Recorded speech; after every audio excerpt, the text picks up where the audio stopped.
Welcome and thank you for joining us again on The Deep Dive. I am your host, and I am truly honored to be here with you today. We are going to be exploring some timeless, practical wisdom, and our goal is to deliver it in a way that is, that is easy to absorb and to apply. This is the Man of Wisdom channel. Our mission is quite simple, but I think it is also profound. We dive deep into different sources of knowledge articles, stories, personal accounts, and we pull out the most important the most accessible nuggets of wisdom. We want to give you knowledge that you can use today to make your life just a little bit richer, a little bit easier, and certainly more secure. And I am Helen. I am an academic and a scholar with a focus on social knowledge. It is my role today to help us analyze this material, to look past the surface, and to make sure that what we discuss is truly useful, that it is applicable to the rhythm of your daily life. Thank you, Helen. To start us off, I want to ask a question for you, our listener, because I think it is something we all navigate.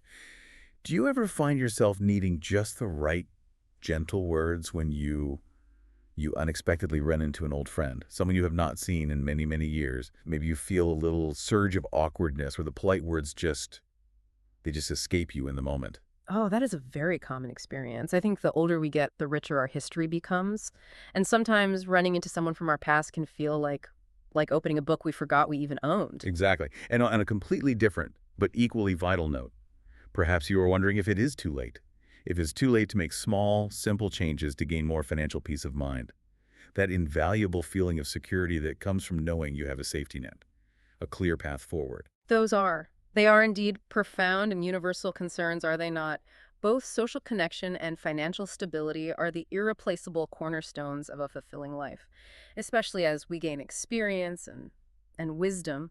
Many people think they have reached a point of no return, but our sources today strongly suggest otherwise. That is exactly right. So today we are looking at two key areas of life, and we are pulling some powerful insights from our sources.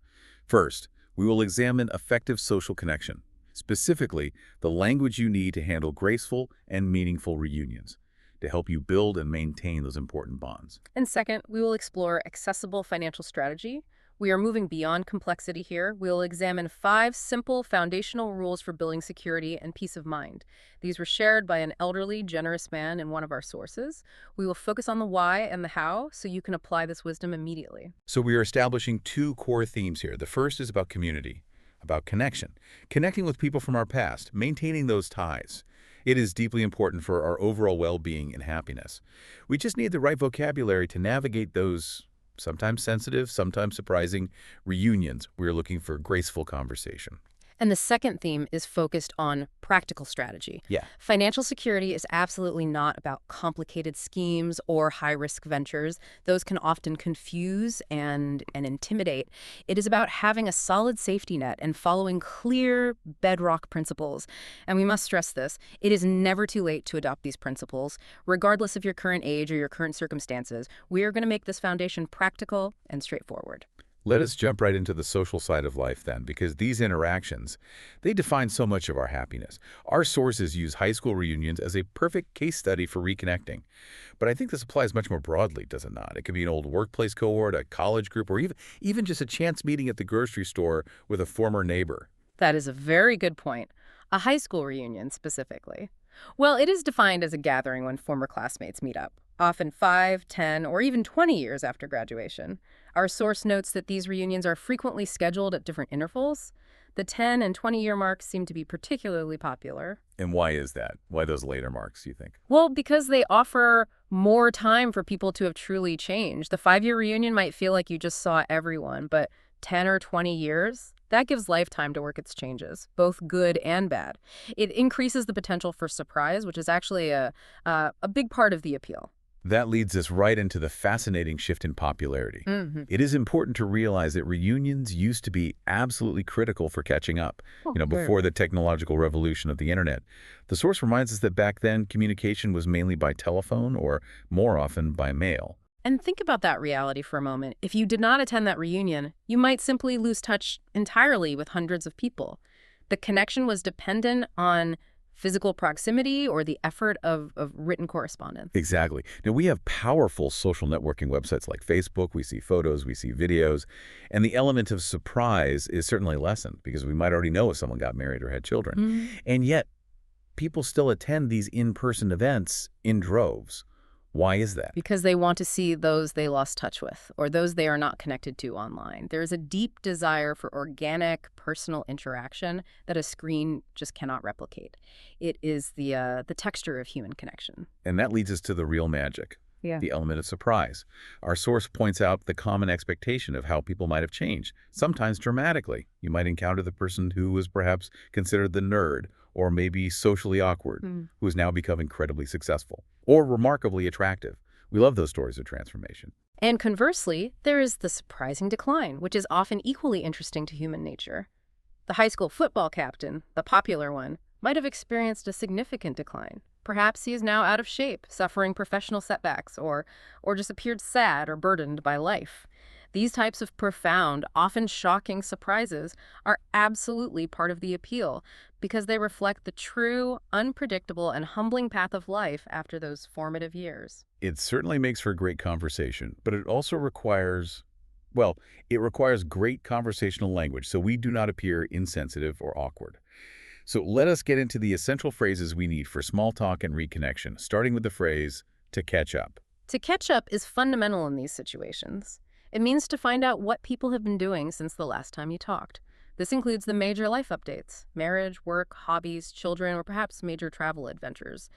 If you have been out of touch for a long time, this phrase is essential because it signals the purpose of the interaction. And it has practical, broad use, which is important to emphasize. It can be used after a very long separation, say 10 years, like our dialogue suggests, or even a very short one. If you are meeting a friend for coffee after just a week, you might still want to catch up on the details of their previous 7 days. It means sharing the intervening story. Right. And the source gives us clear examples. You can say, let us catch up, which is a clear, welcoming invitation to share updates. Or, crucially, at the end of a conversation, it has been nice to catch up, which confirms that the purpose of the meeting was successfully fulfilled. It is a very simple and natural way to express that desire for mutual updating. It is warm and inclusive. Now, moving on to a tiny, simple, yet incredibly powerful word that offers a conversational shortcut. Likewise. Likewise is an efficiency tool for social interactions. It is a short, simple, and polite way to say, me too, or it is a pleasure to meet you too. It helps you avoid having to repeat the longer, often cumbersome phrases. It saves time and sounds much more fluid and natural in conversation. I think this is a fantastic piece of advice. If someone offers you a compliment or expresses a positive sentiment like, it is great to see you, or it is a pleasure to meet you, the simple, quick response is just likewise. It avoids you having to repeat, it is a pleasure to meet you too. That is what we call conversational economy, getting the point across quickly and politely. It is about fluency and grace. You are communicating the exact same sentiment without sounding repetitive or mechanical. It signals that you are engaged and that you understand the social norms of the exchange, making the conversation flow smoothly. And speaking of flow, the key opening phrases in our source dialogue were, great to see you, and it has been a long time. We should explore the subtle difference between these two. These are the absolute staples of reunion small talk. Great to see you is an expression of genuine happiness and excitement, usually said at the very beginning of the interaction. It is purely positive. And it has been a long time, or it has been so long. That means the two people have not seen each other in a significant duration. It is crucial because it immediately acknowledges the passage of time, which is usually why you are having the reunion in the first place. It sets the stage. Yes, you are acknowledging the history between you two. The phrase validates the importance of the relationship, even if it has been dormant, and it indicates that the ensuing catch-up is justified by the years that have passed. Now let us look at how people provide conversational updates about their life status, often using polite euphemisms. The first one we heard was in response to the question, how have you been? The answer was, cannot complain. This is a perfect, nuanced piece of conversational English. It means that things are generally okay. They are not fantastic, but they are certainly not bad either. The speaker is signaling that they do not have anything negative or major to report. Life is going well enough. It is a very direct and polite way to answer, but it is also a bit reserved, is it not? It is. It suggests contentment rather than excitement. It says, I am managing, and I'm not looking for sympathy or expecting a huge conversation about my challenges. It keeps the interaction light. I think we need to address a quick grammar note here. This is important for understanding the phrase, although grammatically it should technically be I cannot complain in spoken conversation, especially in a casual setting. It is perfectly acceptable and very common to simply drop the I and just say the phrase, cannot complain. That is correct. In casual settings, this is expected. It is a stock phrase that quickly conveys everything is fine. Now, to your earlier point about nuance, I wonder, does using cannot complain sometimes sound a little passive or perhaps evasive? That is a challenging question. For a mature audience where maybe people have experienced a lot of life's ups and downs, I think it is often viewed as positive and humble. It manages expectations. However, if a younger person says it, it can sometimes sound like they're holding back. But in the context of a long-lost friend, I think it is generally a safe, polite, and positive opening. Yes, the context of age and shared history lends it more humility. It signifies I am not demanding attention for any problems I might have. Moving on, another role mentioned in the dialogue was the dedicated bachelor.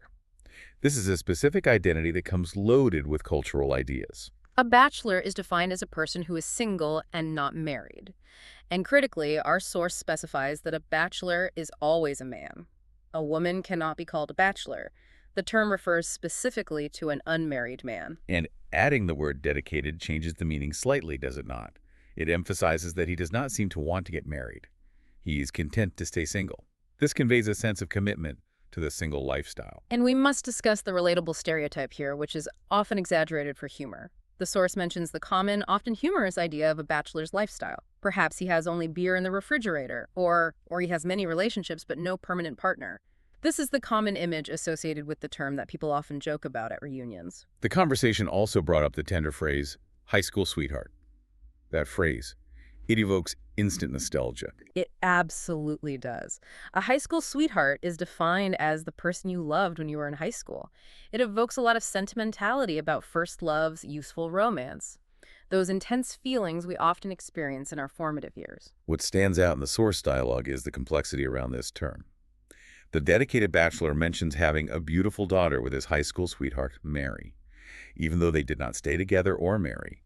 This shows that even if the relationship does not last, the connection formed during high school can still have profound, lasting effects. It speaks powerfully to the complexity of adult life, where people move on, but the roots of those early relationships remain deeply relevant, often shaping our families in unaccepted ways. Now, let us turn to a more sensitive area of conversation, one that demands the utmost social grace: sharing news about death. Our source stresses the importance of using a kinder phrase, passing away. This is critical for maintaining social kindness and respect. Discussing death requires sensitivity, and the word died can be too direct, too harsh or clinical for a casual conversation. While accurate, it lacks emotional gentleness. Passed away is much nicer, more subtle, and significantly gentler. It is a widely accepted euphemism that softens the impact of the news, allowing the listener to receive the information more gently. It is about compassion. The practical example provided is clear, and it is advice that should be used universally. Instead of saying, my grandmother died last year, use the phrase, my grandmother passed away last year. This shows respect and consideration for the listener, and it helps manage the emotional impact of the subject in a reunion setting. Finally, in the dialogue, we had a crucial piece of slang or idiomatic advice about playful teasing, yanking your chain.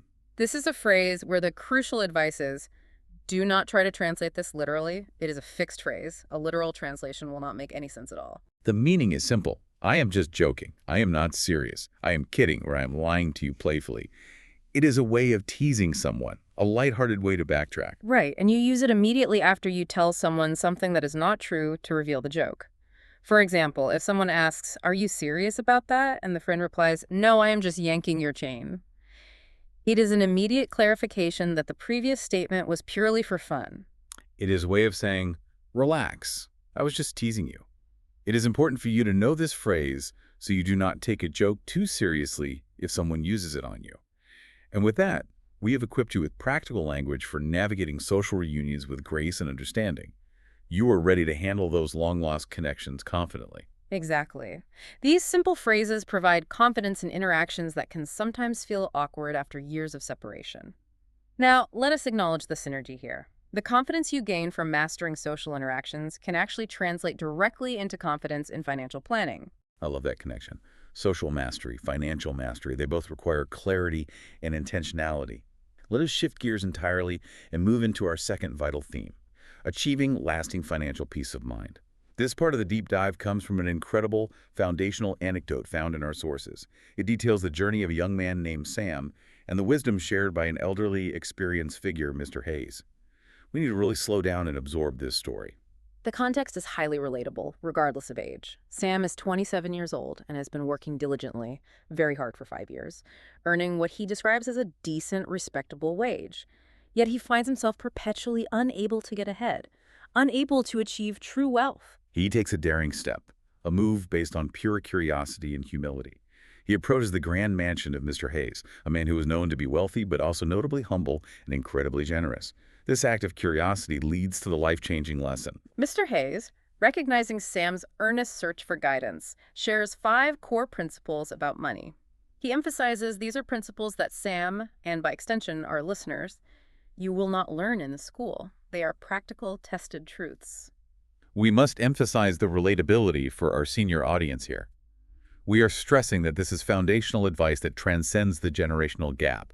It applies to anyone, whether you are 27 and starting out or 77 and focused on preserving what you have built. It is never too late to adopt these principles to gain deeper financial peace of mind. They are simple, but they are the bedrock of security. And the beauty of Mr. Hayes' advice is that he focused on discipline and habit, not stock market tricks or complicated mathematics. He focused on the individual's internal relationship with money. So let us start with Principle 1, which Mr. Hayes calls the foundation. Spend less than you earn. This is the absolute non-negotiable first rule. Mr. Hayes makes it perfectly clear. If you do not master this discipline, you simply cannot move on to the other steps. It is the starting line for all financial health. If you spend everything you make, you are standing still, no matter how high your salary is. The mechanism is deceptively straightforward. Yeah. Set aside a fixed portion of your income, often before you even see it. The source gives concrete, accessible examples, and they're aggressive for a reason. If you make $5,000 a month, you must set aside at least $2,000. If your income is $3,000, you should save $1,000. Now, I want to gently challenge this for a moment. For many listeners, a savings rate of 30% or 40% might seem, well, unrealistic today, especially with fixed incomes or rising costs. Did Mr. Hayes address the realism of this? He did. He framed it as an aspirational goal, the minimum foundation required for wealth creation. He stressed that even if you can only manage 5% initially, the habit of spending less is what matters most. The first step is to track spending for 30 days to identify where the money is silently leaking out. He calls these the silent killers of the budget. That makes perfect sense. The emotional discipline is the greatest investment here. The warning Mr. Hayes gives is crucial. You must avoid expenses such as unnecessary loans or gambling that exceed your income. He stresses that even someone earning a very high salary, a 6-figure salary, will remain perpetually stressed and in debt if they fail to follow this most basic, fundamental rule. Sam wisely nodded, absorbing the necessity of this foundation. It applies to everyone.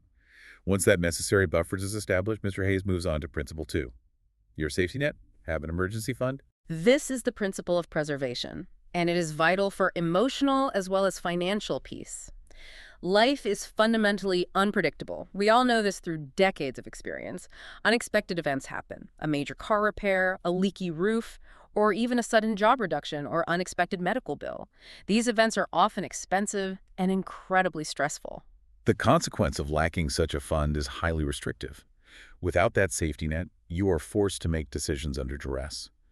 You might be forced to borrow money, often with high interest rates, or, critically for those in retirement, you might be forced to sell valuable assets when the market is low, locking in a loss. This is the mechanism of financial panic. When you borrow or sell under duress, you restrict your future options dramatically.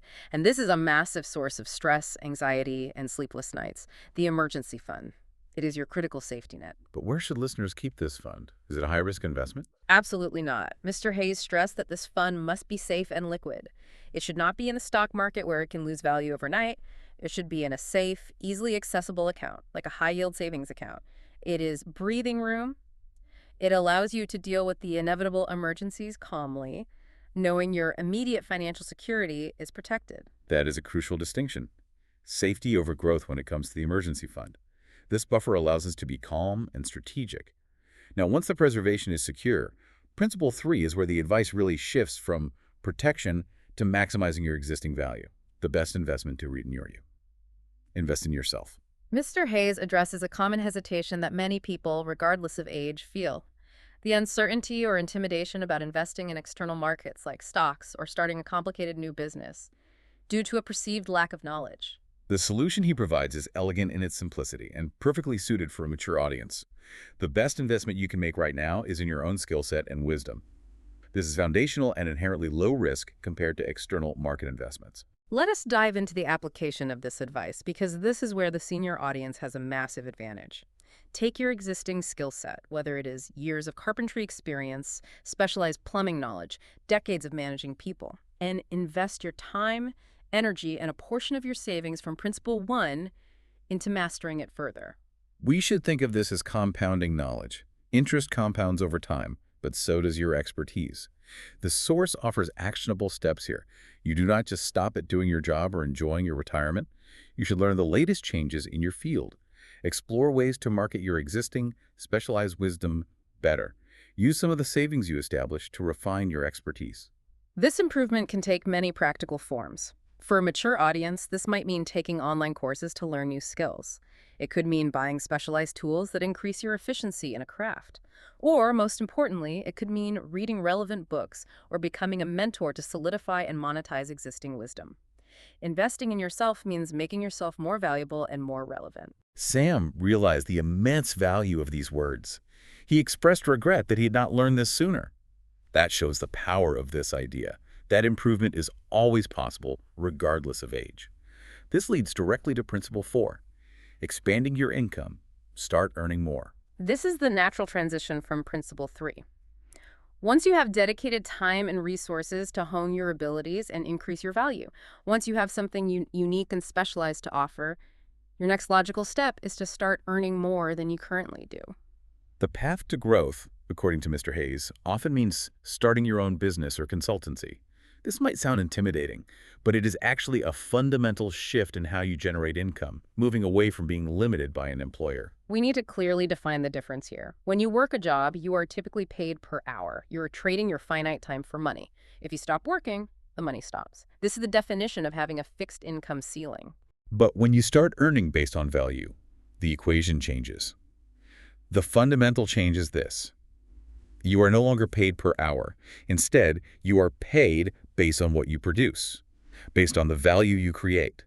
This changes the income ceiling dramatically. For example, an accountant working for a firm is paid hourly. An accountant who starts a consulting business advising small businesses is paid based on the value and efficiency they provide the client, often a much higher rate. When you are paid based on production, the harder and smarter you work, the more you earn. The ceiling is removed. This sequential nature is vital. You cannot jump to Principle 4 and start your own business without the specialized skills and the savings developed in the previous steps. It is a structured building process that reduces risk. And this concept of earning based on value, not time, is incredibly liberating, especially for a mature audience who may be looking for meaningful part-time work that leverages their lifetime of experience without demanding a rigid 40-hour week. Principle 4 is about selling your wisdom, not your clock hours. And finally, we reach Principle 5, the capstone of Mr. Hayes' advice, the ultimate goal of financial security. Letting money work for you, create passive income. The timing is crucial here. Mr. Hayes stressed that this final lesson applies only once the first 4 principles have been diligently implemented, and you have accumulated extra money, saved from spending less and earning more. You need the foundation and the surplus before you attempt this step. The definition of this destination is elegant. It is time to let your money work for you rather than constantly working for money. You are leveraging your capital, your saved surplus, to generate wealth without requiring your constant direct labor. This is where we need to address the practicalities and the caution, especially for our senior audience who prioritize preservation. Creating passive income requires careful, informed decisions. We need to define what leveraging your capital means in simple terms. It means making your money behave like an employee. You give it a task, buy a reliable asset, for instance, and that asset, like an employee, generates income for you consistently, without you having to actively clock in every day. The source lists several examples of passive income sources, all of which require careful planning and capital. These include investing in property and generating rental income, starting a small, low-maintenance rental business, or buying into a reliable franchise that is managed by others, or carefully researching other stable sources of passive income, like high dividend-paying stocks or safe, fixed-term annuities. This is not a starting point. It is a destination achieved through rigorous discipline across the first 4 steps. And Mr. Hayes' final piece of advice on this topic is absolutely vital. Think carefully and choose wisely before committing to any passive income streams. They require careful vetting, understanding, and often legal advice. Avoid anything that sounds like a get-rich-quick scheme. Sam, at the end of the conversation, realized he had been relying on hope and hard work alone, rather than strategy and structure. He learned that financial success is a deliberate, sequential process, not a lottery or a lucky break. It is built piece by piece. And the confidence that Sam gained, the confidence to approach Mr. Hayes, the confidence to start investing in himself, that circles back to our first theme. Confidence in one area of life feeds confidence in all others. Absolutely. The ability to handle a surprise social encounter with grace, and the ability to handle a financial emergency with a prepared safety net, both stem from having clear, practical strategies in place. And with that, we have covered the depth of both social grace and financial fundamentals from our sources. It is a powerful combination of lessons designed to offer practical peace of mind. So, let us quickly summarize the 2 major themes of this deep dive for you, our listener. We have equipped you with practical, accessible language for connecting with old friends and navigating those long-awaited reunions. Phrases like catch up, likewise, and the gentle way to talk about difficult news like passing away. And we have also provided you with the 5 foundational principles for financial security courtesy of Mr. Hayes. Focusing on simple, disciplined action. 1. Spend less than you earn. 2. Have an emergency fund. 3. Invest in yourself.